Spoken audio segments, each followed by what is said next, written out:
one US town banned TV until 1979, and somehow ended up happier than the ones that didn't. Progress is great, unless you miss what it ran over. Across America, some towns didn't chase the future. They locked the doors, pulled the blinds, and kept living like it's 1963, on purpose or by accident. And here's the wild part, these places aren't dead. They've got working post offices, bowling alleys, and parades that haven't changed since the Beatles were still a local band. In a country that updates its apps more than its values, these towns stuck with jukeboxes, handshake deals, and church signs that still matter. So today, we're counting down 10 US towns where it looks like the 60s hit pause and nobody's hit play since. No stage sets, no quirky retro branding, just real places where time refused to cooperate. One town has a barbershop that still gossips in black and white. Another, their idea of streaming is a creek behind the general store. Think you know quaint? Cool, let's see how long your AirPods survive in a town where the phone still rings on the wall. But wait till you see the one where they still run a ferry, by hand.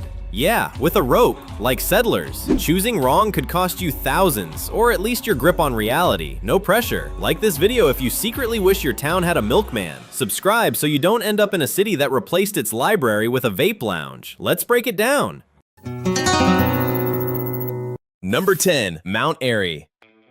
In Mount Airy, they don't just remember the 1960s, they walk around inside it. This is the town the Andy Griffith Show was based on. And no, it's not a tribute museum. It's an actual town where you can get a haircut at Floyd's barbershop, eat at Snappy Lunch, and wave to a cop driving a Mayberry squad car. Like the actual model. The whole place looks like someone laminated 1962. It has a population just under 10,000, but it pulls in over 300,000 tourists a year. Why? Because Mount Airy doesn't do retro. It is retro. This town is so locked in the past, the biggest controversy in recent years was whether to replace the payphone outside the soda shop. Spoiler, they didn't. Here's what nobody tells you. It's not all kitsch and camera-ready nostalgia. Median home price? Around $175,000, which yes, is basically a time machine in real estate terms. Violent crime rate? Below the national average. It's Mayberry, not Gotham. Unemployment? Hovering around 4.5%, with small businesses keeping things steady. But then there's the catch. Jobs are local, slow, and not exactly booming. This is a town where working remotely means yelling across the street to Earl at the hardware store. A Reddit local put it best. It's like living in a Norman Rockwell painting if Norman forgot to add high-speed internet. Emotionally, it's cozy. Financially, it's manageable. But culturally, you better like reruns. This is the kind of town where restaurants close on Sundays, Wi-Fi passwords are written on chalkboards, and the same radio station has been playing Elvis since Elvis. Square, you can't find a partner, use a wooden chair and rod. Here's what gets me. Everyone's got a porch, but half of them are decorative only. You'll see rocking chairs so pristine they might as well be museum exhibits. Sit down and the whole thing creaks like it's offended. You want vintage? Fine, but functional vintage, people. If your porch swing hasn't moved since Nixon, it's a crime. Picture yourself stepping out of a diner where your eggs cost $2.75 and the waitress knows your grandpa's real name. You walk past a hardware store that smells like oil and wood, not Apple Store anxiety. A parade's rolling by. Nobody knows what TikTok is, and it's kind of perfect. Mount Airy might be stuck in the past, but the next town built its entire future on never leaving it. And trust me, the weird is just getting started. Number 9, Silverton. There's a town in Colorado where steam trains still drop you off on Main Street, and the Wi-Fi runs on what I can only assume is hope. Silverton is the kind of place that feels like a Hollywood set from a spaghetti western that got left behind and repurposed for Leave It to Beaver. Nestled at 9,318 feet, it's surrounded by mountains, time, and people who still know how to fix a carburetor. One road in, one road out. And the altitude? High enough that your cell signal gives up halfway through a text. Main Street is pure mid-century Americana. Brick buildings, flag-lined sidewalks, and zero chains. Not few, none. No Starbucks, no McDonald's, no neon, now open signs. Just vintage diners and storefronts that look like they were last remodeled during the Kennedy administration. And no one's complaining. But here's the twist. Silverton's not just playing pretend. Median home price, around $330,000. Not bad for a literal mountain postcard. Violent crime rate, virtually non-existent. Like Mayberry level non-existent. Population, just under 650. That's not a typo. That's a guest list. Jobs, mostly seasonal, tourism driven. And if you're looking for career growth, bring your own ladder. This is the kind of town where the most reliable economic indicator is how much snow the train can get through. It's like living in a snow globe where someone forgot to shake it. Actual Silverton resident, possibly while whittling something. Emotionally, Silverton's a throwback dream. Financially, manageable. If you don't mind your main hustle being pretend I don't need Amazon Prime. You trade convenience for charm, fast food for slow neighbors. And let's be honest, maybe that's worth it. Okay, can we talk about the altitude? Silverton sits so high up, oxygen shows up late like it had a rough night. Your car wheezes like a 2-pack-a-day smoker. Your phone overheats trying to load Google Maps, and your body forgets how stairs work. Beautiful views? Yes. Functional lungs? Optional. Picture waking up to the sound of a steam train echoing off the canyon walls. You walk to the diner, wood paneling, turquoise booths, black coffee served like medicine. The air smells like pine and old snow. Nobody's in a rush, including you, especially you. Could you live in a town with no chains, no rush, and one grocery store that still stocks VHS tapes? Drop a yes or hard pass in the comments. Silverton may feel like a dream on pause, but the next town? Let's just say they turned staying in the 60s into a full-time business model. And it gets weirder from here. Number 8. Havana.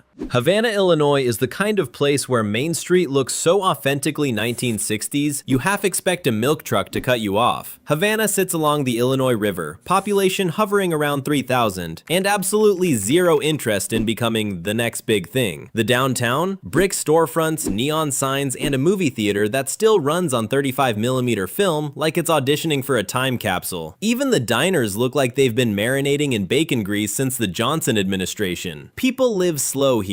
Not lazy, intentional. Fishing at sunrise, coffee at the same counter every morning, and a parade schedule that hasn't changed since your grandparents were dating. But here's what nobody tells you. Beneath all that nostalgia is a shockingly practical town. Median home price? Approximately $110,000. Yes, really. Rent? Around $700 if you're feeling fancy. Violent crime? Slightly below national average. Cost of living? About 23% lower than the US baseline. And the job market? Surprisingly steady for a river town. Education, healthcare, agriculture? Not glamorous, but dependable. A Reddit user summed it up perfectly. If you like your news slow and your coffee hot, Havana's your place. If you're running from big city drama, congratulations! Your witness protection fantasy starts here. Emotionally, living here feels like inheriting someone else's scrapbook. Financially, it's a steal, but it comes with consequences. You trade Target runs for hardware store gossip. You trade nightlife for porch lights, and you trade speed for sanity. Some people thrive, others panic when they realize the busiest place in town is the bait shop. Let's talk about Havana's weather. This place has humidity so personal it should text you good morning. One minute you're walking downtown feeling like a retro king, the next you're sweating through your shirt like you're running from the law. And don't get me started on the mosquitoes. Those things pay property taxes. Be honest, could you live in a town where everyone knows your grocery list? Yes or no way? And hey, remember when we talked about Silverton being a snow globe? Havana's the opposite. It's like someone left the 60s out in the sun, and it aged beautifully. Also, fun fact, Havana has more antique stores than traffic lights. That's not data, that's a personality assessment. Number 7. Bristol. In Bristol, Rhode Island, it's 1962 all year round, but with better lobster rolls and slightly more sunscreen. If Norman Rockwell painted a coastal town and accidentally made it permanent, it would be Bristol. This place is straight out of a 4th of July fever dream. Brick storefronts, old school diners, front porches with real flags, not the Amazon Prime kind, and a main street where red, white, and blue stripes are painted on the asphalt. Not kidding, the literal road is a flag. And that's not for show. Bristol is home to the oldest continuous Independence Day celebration in America, since 1785. Meaning this town was flexing patriotic vibes before the Constitution had dry ink. Now let's zoom in. Population, around 22,000. And no, not one of them seems in a rush. Median home price, approximately $465,000. Price of nostalgia? Apparently not cheap. Violent crime rate? Less than half the national average. Property crime? Low and trending lower. Job market? Solid in healthcare, tourism, and education. Also boat repair, because of course.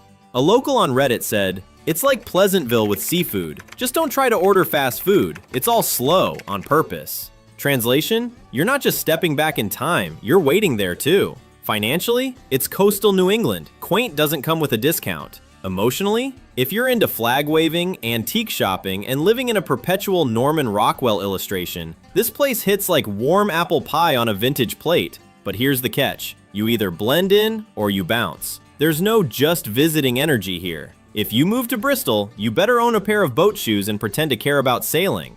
Okay, let's talk about the parade. This town doesn't just have a 4th of July parade, it has the 4th of July parade. Like, full calendar control. If July 4th falls on a Sunday, they literally move it so Jesus doesn't compete with the brass band. Try asking your city to move trash pickup and see what happens. Bristol's crime rate is nearly half the national average. Meanwhile, over in, well, let's just say city number 4 on this list, you're more likely to get mugged by a raccoon and charged rent by it. Remember Havana, Illinois? They gave you vintage vibes and $700 rent. Bristol gives you Americana with a price tag, and marching bands that start on cue. But if you think Bristol is stuck in the past politely, wait till you see the town where the 60s came back and started bossing everyone around.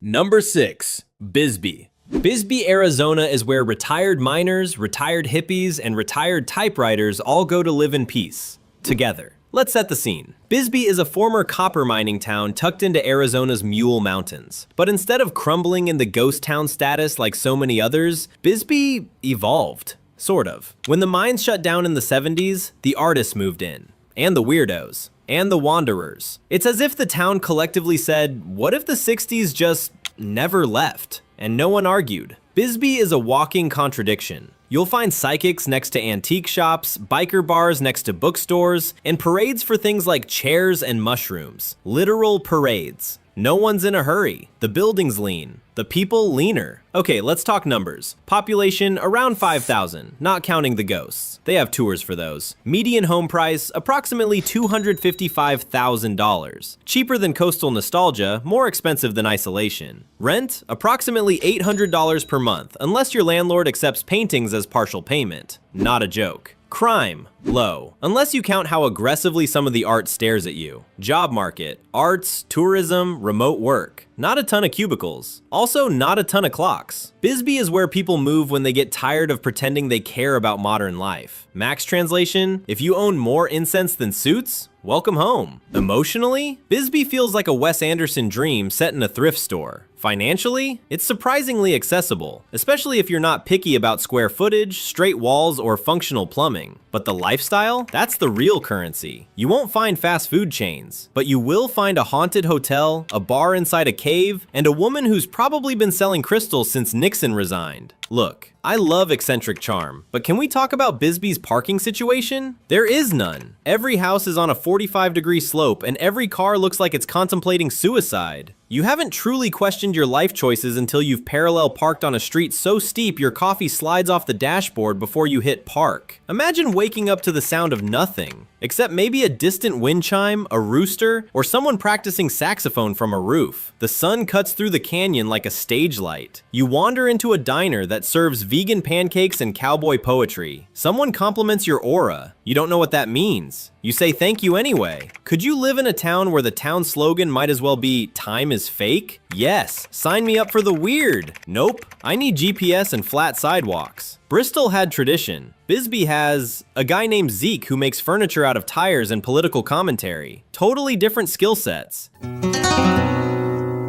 Number 5. Saugatuck.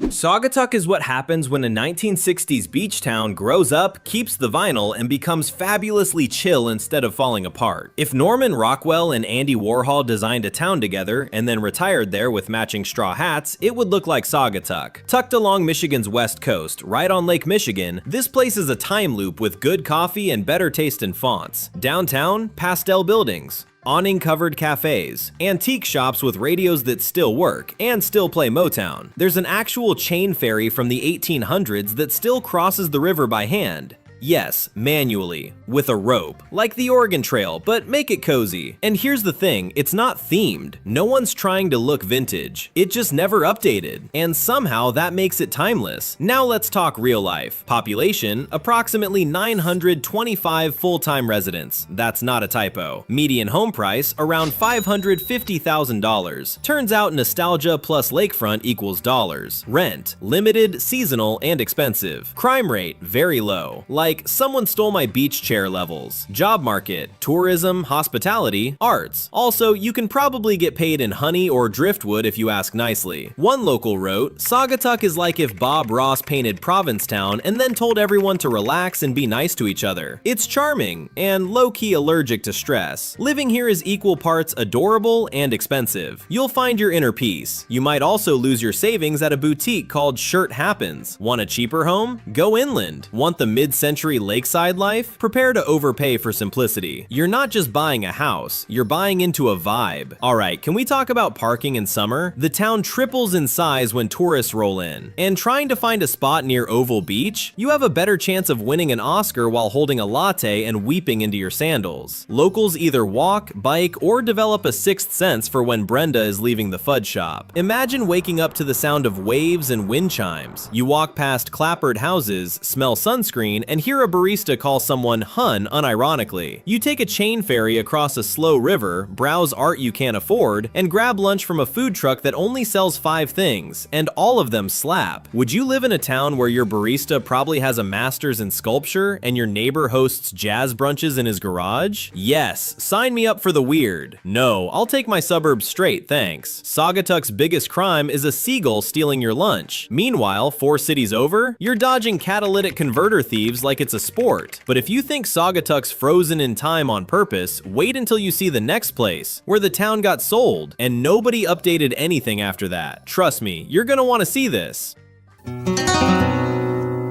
Number 4. Abilene. Abilene, Kansas is the kind of town where they'll fix your tractor and your sense of what decade it is, without ever updating either. Abilene isn't trying to look like the 1960s. It's just been really, really consistent. This is the hometown of Dwight D. Eisenhower, and if you think that fact isn't tattooed across the entire town's DNA, you haven't driven down Eisenhower Drive to the Eisenhower Presidential Library while sipping coffee from Ike's place.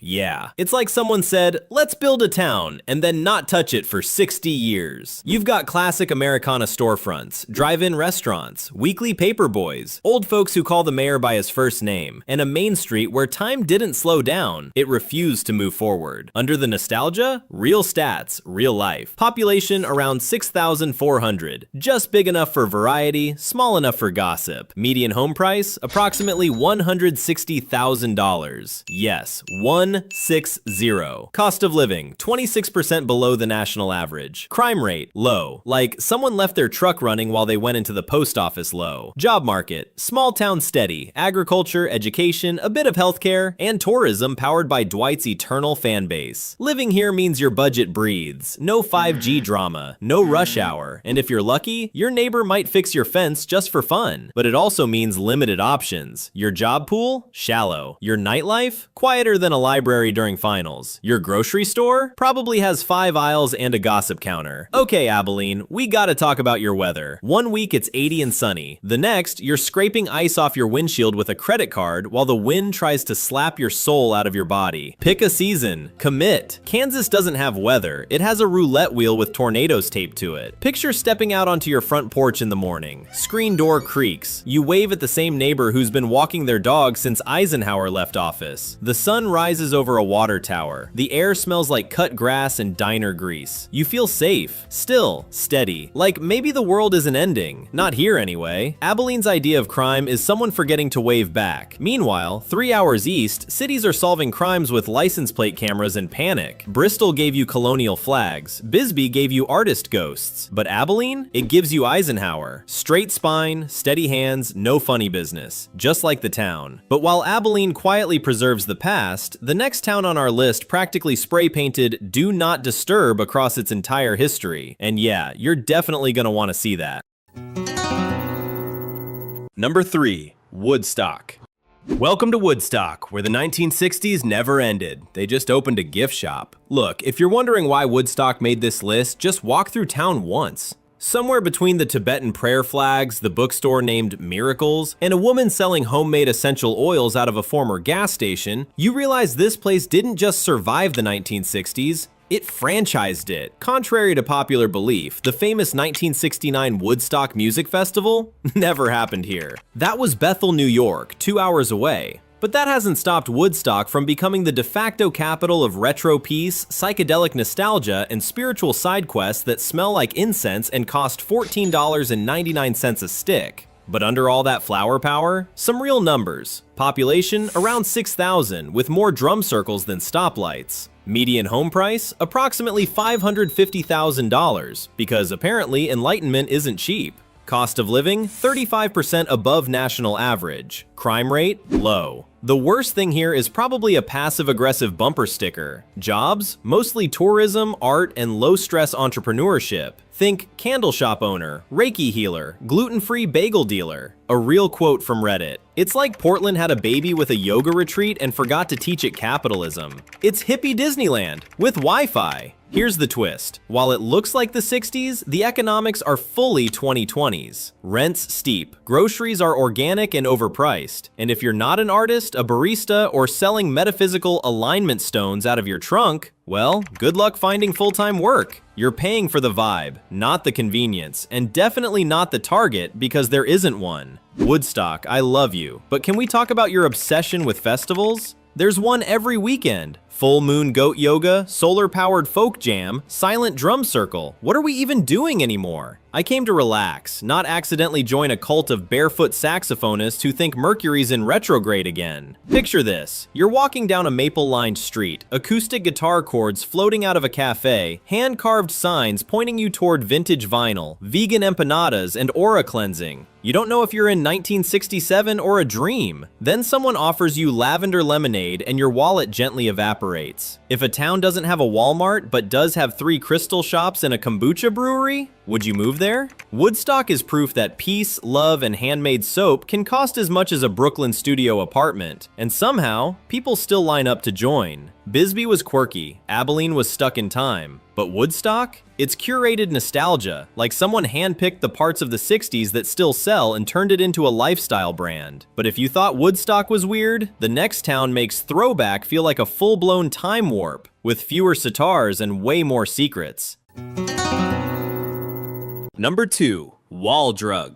Wall Drug isn't a town. It's a marketing hallucination with a zip code. Wall, South Dakota. Population, about 750. Billboard count, infinite. If you've ever driven through South Dakota, you've seen the signs. Free ice water at Wall Drug, 5-cent coffee, homemade donuts. By mile 72, you start thinking Wall Drug might actually be a cult. By mile 112, you want in. And when you finally pull off I-90, you enter a living postcard. The buildings look like the set of Gunsmoke. The signs haven't changed since Eisenhower had a buzz cut. And the energy? Like Route 66 and a theme park had a weird little baby and gave it cowboy boots. Here's the kicker. Wall Drug is technically just a massive store, but it runs the town. Median home value in Wall? Around $160,000. Dirt cheap by today's standards. Cost of living? 12% below national average. Job market? Mostly tourism and retail with a dash of ranching. Crime rate? Low, unless you count crimes against interior design. Rent? $600 to $800 a month if you can find a place, which you probably can't. So what's the cost of living in a living museum? Low, unless you're allergic to kitsch. You're basically waking up every day inside an Old West themed Instagram filter. And that 5-cent coffee? Real. But it tastes like someone whispered Folgers into hot water. Wall Drug has everything. Cowboy boots, taxidermy jackalopes, a chapel, a T-Rex. Why? No one knows. It's like a 1960s mall got drunk and tried to build a church casino roadside diner hybrid. You can buy a belt buckle, a Bible, and a Buffalo burger in the same aisle. America, explained. Picture this. You step outside into a Technicolor cowboy movie. The wind smells like leather, waffle cones, and tourist optimism. There's a guy riding a fake horse, a band playing Johnny Cash covers. You're 14% sure you're you're in a simulation, but honestly, you're okay with it. Be honest, would you live inside a tourist trap if rent was under $800 and the neighbors were mannequins? Wall Drug is the only place where you can buy moccasins, see a dinosaur, and find Jesus before noon. Remember when we said Woodstock sold nostalgia? Wall Drug sells it with fries and a bumper sticker. Also, fun fact, Wall's population triples in the summer. Basically, the town becomes a seasonal theme park, and nobody seems weirded out by that.